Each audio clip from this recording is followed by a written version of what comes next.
First, I have to apologize. I usually sound like Kathleen Turner. I sound like Froggy. I think Kate and Jackie for that. So. I think everybody You're else is awesome. Oh, and one more thing. A few of you have kind of been scaring me. Please don't ask raunchy questions because I will answer them. I really will. So behave. Who would like to go first? Sorry, I want to know more what's happening with Cars of Wolves. Sorry, I'm squeaky. You're worse than I am. I am worse than yours. Can you understand? What's next with Guards of Folsom? Next up is Pony, which is already in the editing stages, and I think it's coming January. That is Mac's story, our psychologist. And I'm currently working on Wrote, which is my absolute favorite. And I wasn't going to do it, and I can blame S.J. McAuley for it. She would wake up in the middle of the night and send me emails or texts, and Tech and Jamie are going to be phenomenal, so that will be the fourth one.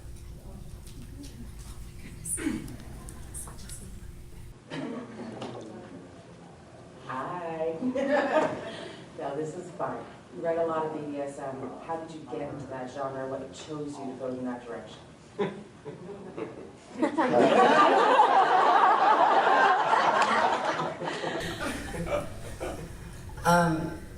I enjoy, for people who have read my BDSM, I don't write hardcore. I'm pretty mild, I'm pretty tame. I like, but the power play, the psychological exchange of that fascinates me. I'm vanilla as hell, I'm sorry, but. So, Jason Bradley, a lot of you know him as Jason Huffman. That's something that's big for him. So, I usually have him, well, he does read every one of my scenes in that so that I get it right. And he then every now and then sends me these little emails and asks me to do things. And and I never tell him no, ever. And one in particular was in Quincy. He talked about this bag that's like a stretchy bag and has needles on the inside. And Quinn's response to it, I never tell Jason no, so I did write it, but his response was mine, and I wanted to give him some pain, not shred his fucking balls. So I didn't use it, he bypassed those, and then of course that made Jason laugh. But yeah, I don't write hardcore, and I think that we need a new tagging system for our books. Masters and Boyd ended up being BDSM, which scares some people off, because he tied his husband to the bed and tickled him. To me, that's not BDSM. It's a lifestyle. But anytime you even bind someone's hands, it becomes that under that tag. So. What I want to ask is, you have Ty as a character that comes from your first series. Yes. Then you gave him Related, and then you put him into the Folsom thing. How was that process? How did he came out of one of the series and turn into a different character and move into the other books? Ty is probably my absolute favorite, only because he was never supposed to be anything more than a blowjob in an alleyway, period. I had no plans for him, and then as the book went on, he evolved and he grew, and I like what probably says best about Ty is that he was like a lump of clay, and we just kept forming these layers on top of him. And I blame the fans of Whispering Pines for the Folsom, because they kept begging and begging for Ty's Happily Ever After. And so I wrote it as a free read and a thank you. And now we have Guards of Folsom.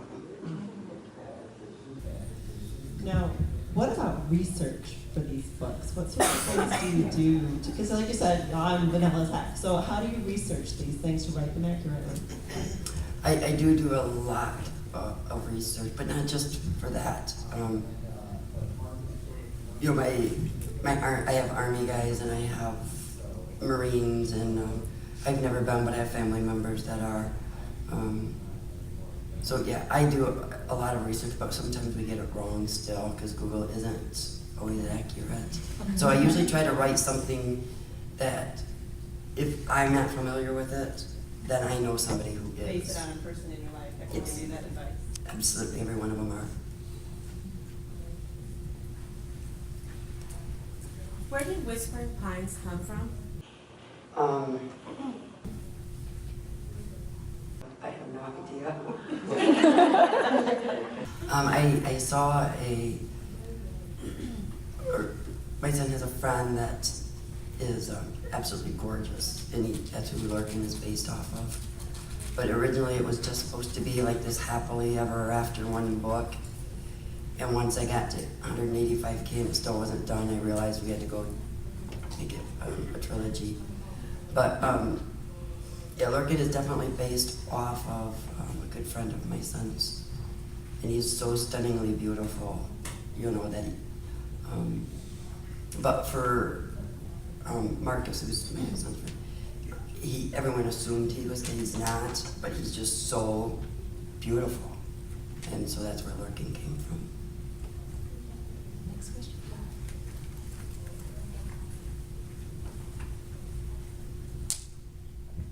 Plan B was wonderful. Thank you. Any plans on writing anything more along those lines? You know, I mean, I have considered. I'm not going to say no, but there's nothing in the works yet. But I would definitely like to see more from, because that was,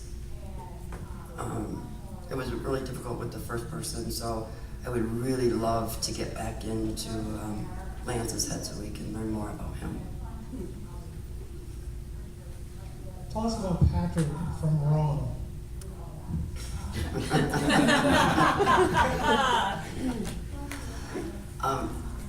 Yeah. Patrick, every time I hear that new Bruno Mars song, Gorilla, Patrick is just a big red gorilla, and he's mean and he's angry, and yeah, that's gorilla sex. So that's all there is to Patrick. There's nothing else. He's just wrong, like everything else in that book is wrong. Which character is most autobiographical for you? Oh, you're so good. You're lucky you brought me snickerdoodles. Most.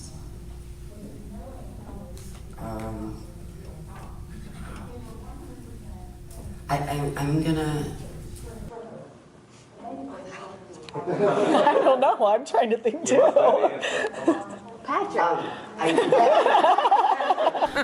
I do know the answer, but I hesitate to answer it. I'm probably mostly Micah because I have a hard time focusing, and I constantly am jumping from one thing to the other. And but really, I don't think. I mean, most of all my characters are based on pretty much real people, but not me. But maybe they're all a bunch of me. But I think probably Micah would be the most. Hi,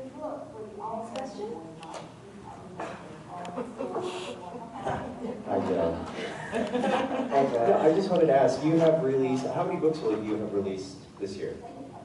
Total? I have 18 now. And you've released 18 books over the course of this year? Oh, not this year. No, I was talking like... Oh, I'm sorry. I think I have 5 this year. And how do you keep them straight in your head? Because that's very prolific to release, 5 novel-length books in a single year. Because you have to start, you write it, and then it goes through the editing stage, and while you're doing that, you're writing something else at that point, and it comes back to it. How do you keep all that straight? A lot of coffee. And what's scary is I don't really plan on writing any more series beyond The Guards of Folsom, and that's only because I don't have a spreadsheet. You do have a I spreadsheet. have no clue. She just doesn't use it. When my characters' birthdays are, what color their eyes are. I'm really, really bad at it. So I'm one who I sit down and I write, and I just continue to write, and whatever my mood is that day, I will write on a different story, unless I'm pushing a deadline, which I am again. And so I will, they really have to have a lot going on, and I do this full time. And I am a really bad hermit, and so I haven't been on the social medias as much. Just trying to keep up with the death threats if I don't finish writing. Oh, God. I'm sorry about your voice. I didn't mean to take it. Yeah. What got you into MM?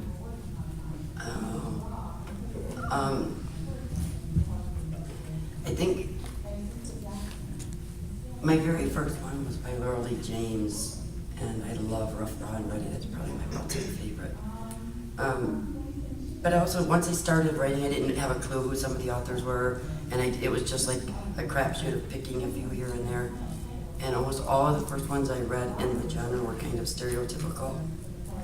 And that kind of disturbed me. My son, this guy, he doesn't act like that. And yet none of his friends acted that way. And so I wanted to kind of write real, I don't write heroes, and I just try to write real people just trying to get through life, and sometimes it sucks and sometimes it's not pretty, but I try to give them a happily ever after sometimes. But they have to work for it first, because that's what it is. Life is about working.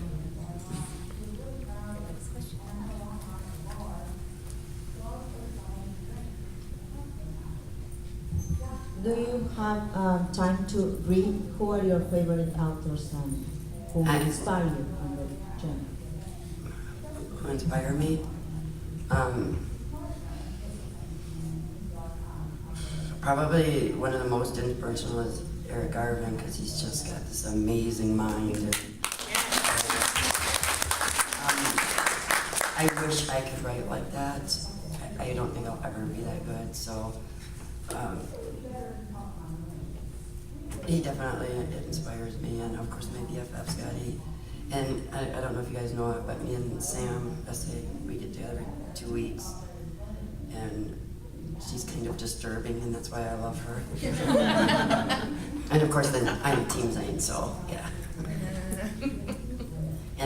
And when she was talking about this really ugly stuff she got in the mail from Touch and Go, yeah, that was me. That was her. That was me. Still not over it yet. You said you're writing full time. How hard do you find it to be disciplined?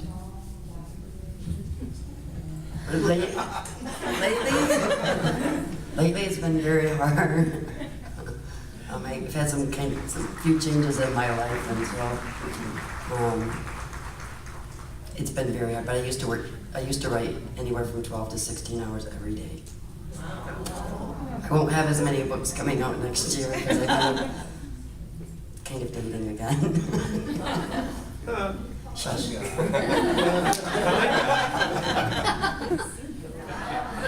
But I promise there's definitely more coming. Just Here's a completely unauthor type question. What's your favorite kind of cookie? a snickerdoodle. and yeah, they're still in my car because people were trying to take them. They were delicious. Yeah, they're like foodgasm. I didn't get one. I know. Okay, time for the fun, smexy question. So, what was the most difficult sex scene you had to write, and what about it was a challenge? Probably the most difficult one was between Micah and Tackett. He is kind of a scatterbrain, and he touches everything, and he doesn't realize it. And so sometimes you lose the pleasure in touch if you're constantly doing it and you don't stop and think about it. And so Tackett kind of showed him how painful taking touch away can be. And then of course that was very painful to write, because I didn't want to hurt him. He's just a cute little pup. But and then that comfort scene afterwards, so that makes it worth it, because then it's kind of sexy afterwards.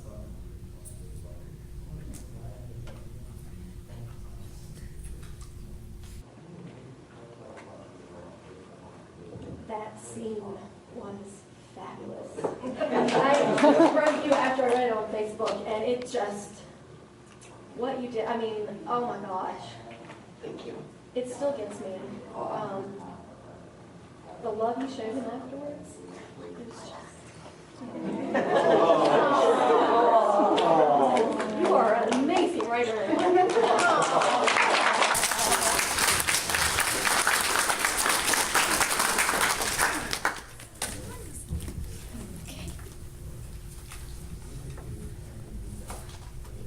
Okay, so nobody's asking about my two favorite guys, Mark and Danny.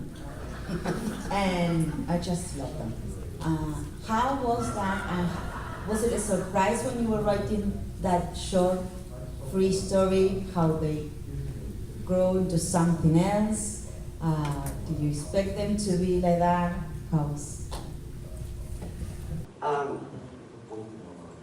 Probably Mac is probably one of my absolutely fun, probably the most fun to write. And Virginia had the most amazing picture. I mean, Boletta, God, he's gorgeous. And I love my bears, and I like the older characters. A lot of mine are like that. When we do the free story shorts, I'm kind of long-winded at times, so you only have a certain amount of time, and we have to fit it into our other schedules and edits and stuff like that. So I knew there was a lot more for them, and I always kind of knew that I would write their exit ceremony and their retirement. And I have a great following on Twitter. And someone came up with an idea for Mac and Gunny. I'm not really going to say what it is yet. And at first I told her, no, that's stupid, but thank you anyways. I mean, I didn't say it that way. I don't have a filter in real life, but I do have one online, because I started to write it and go, wow, that was really mean. So, but then I was having lunch with my boo, and she's like, why not? It's Joe's World. And so, yeah, they're coming back. And they'll have another novel. Not what you're expecting, but yep, it's Joe's World, and I'm taking it there. So I apologize for calling her stupid. You do have a family life, and you do have fans that you try to keep in contact with, and you're writing all the time. How do you balance all that? I drink coffee from the time I wake up until the time I go to bed, and I'm a terminal insomniac. And I absolutely love what I do. Absolutely love writing. I love the people I've met. I love the fans I've gotten, and the personal friendships. And I don't work. I mean, I literally do what I love every single day. So I find it pretty easy. Except for the dating thing is kind of screwing that up. Next question, we have time for one more.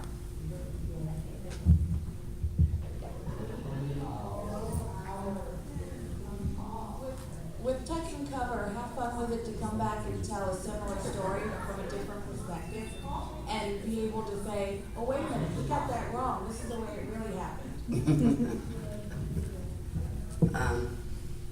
That was a lot of fun. That was one of my very first attempts ever at first person, because I normally write through. And I kind of fell in love with Owen more than I did Shane. But it was in Shane's point of view, and so You know, it's funny how we talk to people or we see people do something or we interpret what's happening. And sometimes it isn't always that way. And so he thought, obviously that Owen was just some crazy man. And so it was fun to then, so I kind of ran with it. I made it Battle Buddy more like Shane's diary of his time there. And then, so then Owen got to tell his story in his journals and stuff. And then, so the next one will be third person, so we can do both of them. So yeah, that was just their diaries, but they were a lot of fun. My brother is a career Army, so he made sure I got all their details right. And that is the end of the final. I have a giveaway though.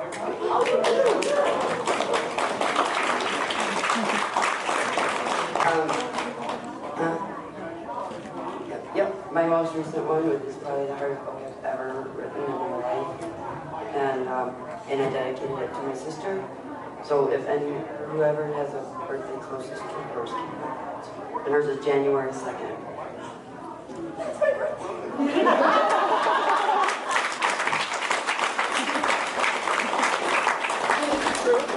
I know we were almost where you live too. And that's it until GRL 2014.